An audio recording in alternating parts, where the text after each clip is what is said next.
ओम नमः शिवाय।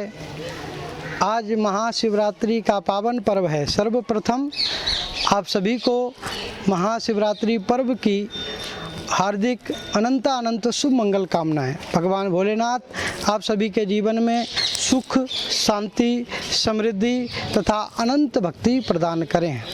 महाशिवरात्रि पर्व भगवान भोलेनाथ की आराधना और भक्ति का पर्व है।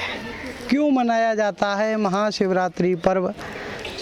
महाशिवरात्रि पर्व आज ही के दिन हमारे भोलेनाथ का माता पार्वती के साथ पाणी ग्रहण संस्कार हुआ था। विवाह महोत्सव के रूप में महाशिवरात्रि पर्व मनाया जाता है। दूसरी पावन कथा आती है श्रीमद् भागवत महापुराण में समुद्र मंथन की। जब भगवान की प्रेरणा से देवता और दैत्यों ने समुद्र मंथन किया, जब समुद्र मंथन प्रारंभ हुआ तो समुद्र के मंथन से सबसे पहले विष निकल आया। जब विष निकला तो विष से पूरा ब्रह्मांड संतप्त होने लगा, सब दुखी होने लगे।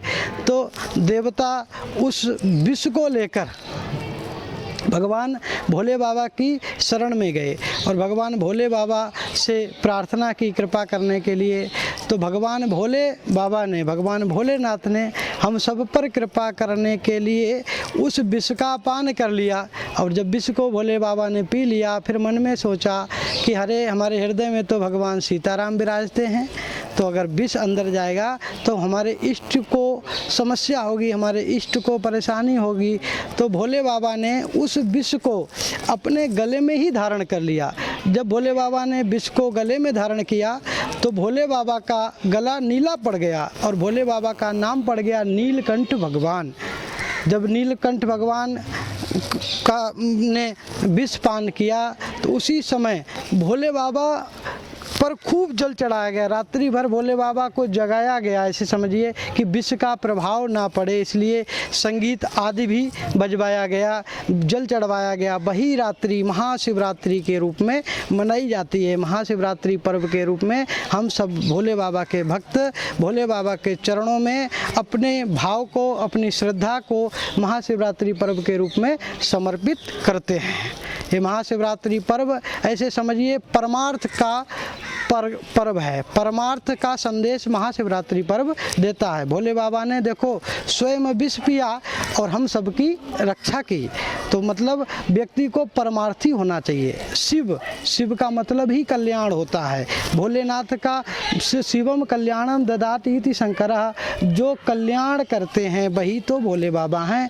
जिसके नाम का स्मरण करने से हम सभी के पाप संताप दूर हो जाते हैं। विरोधाभासी परिस्थिति में भी कैसे समभाव का सामंजस्य बैठाया जाए, इसके सबसे बड़े प्रेरणा पुंज हमारे भगवान भोलेनाथ हैं। ग्रस्त के सबसे बड़े प्रेरणा पुंज भगवान भोलेनाथ हैं। देखिए आप भगवान भोले बाबा की कथा सुनते हैं तो भगवान भोले बाबा का वाहन कौन है? वृषभ अर्थात बैल। और मैया पार्वती का वाहन कौन है? सिंह अर्थात शेर। तो वृषभ और सिंह दोनों परस्पर शत्रु हैं, लेकिन भगवान भोलेनाथ के परिवार में वृषभ और सिंह दोनों प्रेम और आनंद के साथ रहते हैं। कार्तिकेय जी का वाहन है मोर और भोले बाबा गले में धारण करते हैं सर्प। अब देखो मोर और सर्प दोनों आपस में परस्पर शत्रु हैं, लेकिन भगवान भोलेनाथ के परिवार में मोर और सर्प भी प्रेम और आनंद से रहते हैं। गणपति जी का वाहन क्या है? मूषक। और भोले बाबा गले में धारण करते हैं सर्प। तो चूहा और सर्प की भी परस्पर शत्रुता है, लेकिन भोले बाबा के परिवार में ये भी प्रेम और आनंद से रहते हैं। मतलब क्या है कि कैसी भी विपरीत परिस्थिति हो, उस विपरीत परिस्थिति में भी समभाव का सामंजस्य बैठाया जाए, इसकी प्रेरणा अगर किसी से मिलती है तो भगवान भोलेनाथ से मिलती है। भगवान भोलेनाथ लय के भी देवता हैं और भगवान भोलेनाथ प्रलय के भी देवता हैं।